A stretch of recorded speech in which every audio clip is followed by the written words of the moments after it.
Assalamualaikum warahmatullahi wabarakatuh. Perkenalkan nama saya Ahmad Abdul Halik dengan NIM 23650032. Pada video kali ini saya akan menjelaskan tugas ke-8 mata kuliah manajemen proyek TI. Nah, langsung saja kita mulai ke pembahasannya. Masalah problem secara waktu timbul dari aktivitas keputusan yang dilakukan pada masa lalu, sehingga saat ini sudah terjadi dan menjadi salah satu dampak diketahui dampaknya. Sebagai contoh, macet di Jakarta merupakan gambaran dari masalah karena sudah terjadi pada kondisi saat ini dan penanganan kedepannya dilakukan oleh manajemen krisis operasional khusus. Sementara risiko merupakan kejadian yang belum terjadi, baru merupakan perkiraan yang akan terjadi pada saat nantinya. Nah, dengan melakukan mitigasi risiko dalam bentuk mengurangi dampak atau menerima risiko, memberikan atau mentransfernya, maka akan diketahui posisi terakhir kondisi risikonya. Ada 3 komponen yang berkaitan dengan risiko, yaitu efek, terus ketidakpastian, terus sasaran. Nah, risiko menurut kamus risiko adalah kemungkinan kerugian atau kecelakaan. Definisi dari risiko proyek adalah sebuah ketidakpastian yang dapat berdampak positif atau negatif bagi proyek. Tujuan dari manajemen risiko adalah untuk meminimalkan potensi risiko negatif sambil memaksimalkan potensi risiko positif. Manajemen risiko proyek mengidentifikasi, menganalisa, dan merespon terhadap risiko yang ada selama proyek agar tujuan proyek tercapai. Manajemen risiko adalah terbagi menjadi 2, yaitu pengendalian risiko dan pendanaan risiko. Nah, dalam pengelolaan perusahaan secara umum, fungsi penerapan manajemen risiko pada tingkat perusahaan yaitu terbagi menjadi 3. 1. Memperkuat analisis pencapaian strategi perusahaan. 2. Memudahkan dalam mengambil keputusan. 3. Meningkatkan produktivitas perusahaan. Terus manajemen risiko proyek. Pada rencanaan manajemen risiko proyek menentukan pendekatan dan rencana aktivitas manajemen risiko proyek. Terus mengidentifikasi risiko, terus melakukan analisa risiko kualitatif, terus melakukan analisa risiko secara kuantitatif, terus merencanakan respon terhadap risiko, terus monitoring dan pengendalian risiko. Terus perencanaan yaitu terbagi menjadi 3 teknik, yaitu input, teknik, output. Input itu ada faktor lingkungan dan lain-lain. Tekniknya itu planning, meeting, dan analisis. Outputnya itu rencana manajemen risiko dan lain-lain. Terus identifikasi risikonya, inputnya itu ada faktor lingkungan dan yang lain-lain. Tekniknya yaitu dokumentasi review dan lain-lain. Terus outputnya ada risk register dan lain-lain. Terus analisis risiko kualitatif, input aset proses organisasi dan lain-lain. Tekniknya penilaian probabilitas dan dampak risiko dan lain-lain. Outputnya ada risk register update. Terus ada analisis risiko kuantitatif, inputnya aset proses organisasi dan lain-lain. Tekniknya data gathering, interview, probability, distribution, expert judgment, dan lain-lain. Outputnya ada risk register updates dan lain-lain. Perencanaan respon risiko, inputnya ada risk management plan dan risk register.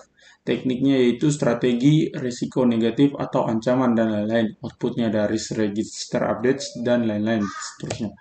Pengendalian dan monitoring risiko, inputnya ada risk management plan dan lain-lain. Tekniknya ada risk reassessment dan lain-lain. Outputnya ada risk register dan lain-lain. Nah, risiko negatif dan risiko positif. Risiko negatif melibatkan pemahaman terhadap potensi masalah yang mungkin terjadi dalam proyek dan bagaimana risiko tersebut dapat menghambat proyek. Risiko positifnya adalah risiko yang dihasilkan oleh sesuatu yang baik, kadang disebut peluang atau kesempatan. Strategi risiko negatif yaitu avoid, transfer, dan mitigate. Sedangkan strategi risiko positif ada exploit, share, enhance. Nah, perencanaan manajemen risiko, output dokumen rencana pengelolaan risiko, berisi prosedur untuk mengelola risiko sepanjang proyek. Isi dokumen manajemen risiko adalah metodologi, daftar jabatan dan tanggung jawab, kategori risiko, dampak dan probabilitas risiko, dokumentasi risiko.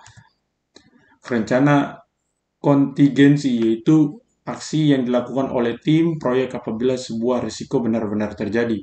Fallback plans, rencana yang dikembangkan untuk risiko yang berdampak sangat tinggi dan pada keberhasilan proyek. Kategori risiko yaitu risiko pasar, risiko finansial, risiko teknologi, risiko manusia, risiko proses. Risk breakdown struktur, gambaran terikat kategori risiko dari sebuah proyek digunakan untuk mengidentifikasi dan mengkategorikan risiko. Nah, contoh risk breakdown struktur dia ini. Terus kita lanjut identifikasi risiko, yaitu proses memahami potensi kejadian yang dapat menghambat atau membantu sebuah proyek. Alat bantu dan metode identifikasi risiko yaitu brainstorming, DLP, interview, analisis, SWOT.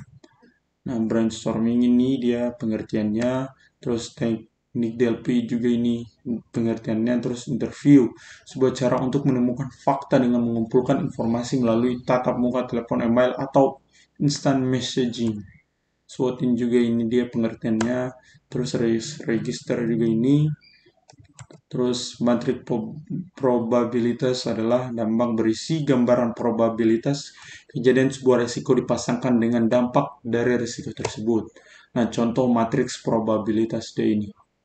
Ada high, medium, low.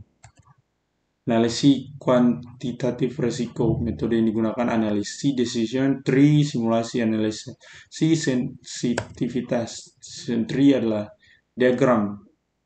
Terus menghitung IMV. Contoh kasus IMV sebuah perusahaan ini dan contoh kasusnya. Terus penyelesaian kasusnya juga ini ada. Strategi respon terhadap risiko negatif yaitu risk avoidance mengeliminasi kemungkinan terjadinya risiko. Risk reduction menerima risiko dengan syarat tingkat keparahan dari terjadinya risiko tersebut lebih rendah daripada tingkat toleransi risiko proyek.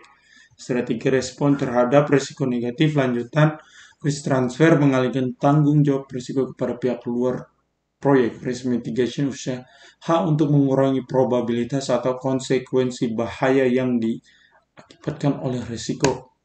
Strategi respon terhadap risiko positif yaitu eksploitasi risiko, membagi risiko. Strategi respon terhadap risiko positif lanjutan yaitu meningkatkan risiko dan menerima risiko.